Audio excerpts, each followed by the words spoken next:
नमस्कार दोस्तों, कैसे हैं आप सब?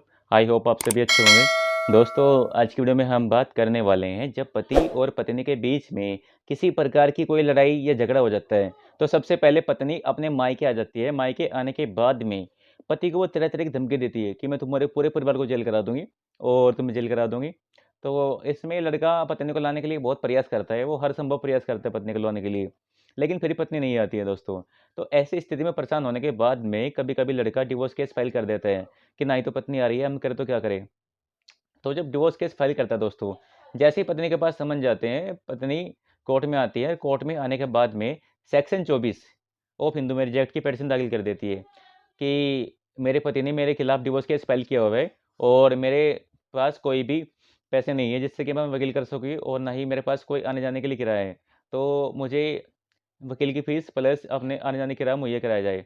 तो दोस्तों फिर उसकी कभी-कभी ऐसा भी होता है कि डिवोर्स केस उसका खारिज कर दिया जाता है और वो अपने पत्नी के खिलाफ जो भी ग्राउंड बताते हैं कि डिजर्शन यानी 2 साल से अलग रह रही है पत्नी या फिर क्या नाम जो वो बताता है कि वो मेरे प्रति क्रूरता करती है यानी क्रूरल्टी के आधार पर डिवोर्स केस फाइल करता है तो सब वो ग्राउंड प्रूव नहीं कर पाता। तो ऐसे में दोस्तों उसकी पिटीशन खारिज कर दी जाती है।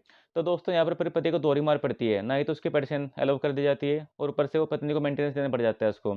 तो ऐसे में करे तो क्या करे? तो दोस्तों आज हम ऐसे एक केस के बारे में बात करने वाले हैं जिसमें पति के द्वारा डिवोर्स केस फाइल कर दिया गया था। उसके बाद भी लोअर कोर्ट से उसका खारिज कर दिया जाता है, तो हाई कोर्ट से उसको डिवोर्स ग्रांट किया जाता है दोस्तों। तो चलिए शुरू करते हैं। दोस्तों इस केस के फैक्ट ये हैं कि शादी के 2 साल के बाद ही पत्नी पति को छोड़कर चली जाती है और छोड़ने के बाद में पति उसको लाने के लिए बहुत प्रयास करता है, लेकिन पत्नी नहीं आती है और ऊपर से उसको वह धमकी देती रहती है। तो फिर पति के द्वारा हार थकने के बाद में डिवोर्स केस फाइल कर दिया जाता है। तो दोस्तों जैसे ही डिवोर्स केस फाइल कर दिया जाता है, पति के खिलाफ पत्नी ने फिर 498 एक केस फाइल कर दिया। ऊपर से सेक्शन 9 की पिटीशन भी दाखिल कर देती है कि मेरा पति बेवजह मुझसे अलग रह रहा है, यानी बिना किसी कारण के मेरा पति मुझसे अलग रह रहा है। मैं पति के साथ में रहना चाहती हूँ, लेकिन फिर भी मेरे पति मुझको नहीं लेके जा रहे हैं। तो दोस्तों फिर इसमें फैमिली कोर्ट के द्वारा क्या कर दिया जाता है, उसके जो डिवोर्स केस था वो खारिज कर दिया जाता है और साथ में पत्नी की सेक्शन 9 की पिटीशन को अलाउ कर दिया जाता है कि हाँ, ये हम मानते हैं कि पत्नी बिना किसी कारण के अलग नहीं रह रही है और पत्नी पति के द्वारा उसको परेशान किया जाता है और ये कहते हुए फिर उसके डिवोर्स केस खारिज कर दिया जाता है और वही सेक्शन 9 की पिटीशन को अलाउ कर दिया जाता है दोस्तों। तो फिर ऐसे में पति उसके जो दोनों आदेश थे उसको हाई कोर्ट में चैलेंज करता है।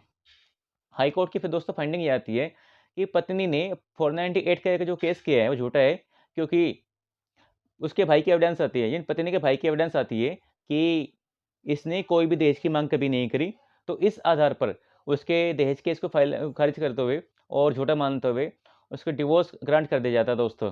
तो दोस्तों इस केस के फैक्ट यही थे दोस्तों कि यदि पत्नी झूठा केस करती है पति के ऊपर, जो झूठा केस करने के बाद में पति का बहुत ज़्यादा हैरेसमेंट होता है। वो समाज में कहीं भी मुँह दिखाने लायक नहीं रहता है। ऊपर से कभी-कभी जेल भी हो जाती है उसको, जिससे उसकी समाज में ख्याति धूमिल हो जाती है और बहुत ज़्यादा मेंटली और फिज़िकली इसका टॉर्चर होता है। और उसको आर्थिक हानि भी होती है दोस्तों। तो ऐसे में कहीं न कहीं पति का हैरेसमेंट होता है दोस्तों। तो इस आधार पर पति और पत्नी दोनों साथ में रहना बिल्कुल संभव नहीं होता अगर झूठा केस कर देती है। तो दोस्तों इस आधार पर फिर पति को डिवोर्स ग्रांट कर दिया जाता है। तो दोस्तों यदि आपके साथ भी ऐसा हो रहा है, तो आप भी इस जजमेंट के माध्यम से आसानी से डिवोर्स ले सकते हैं दोस्तों। जो दोस्तों इस जजमेंट का लिंक आप अपने फ़ोन की स्क्रीन पर देख सकते हैं। तो दोस्तों यदि आपको मेरी यह वीडियो अच्छी लगी तो कृपया मेरे चैनल को सब्सक्राइब कीजिए, वीडियो को लाइक कीजिए। धन्यवाद दोस्तों।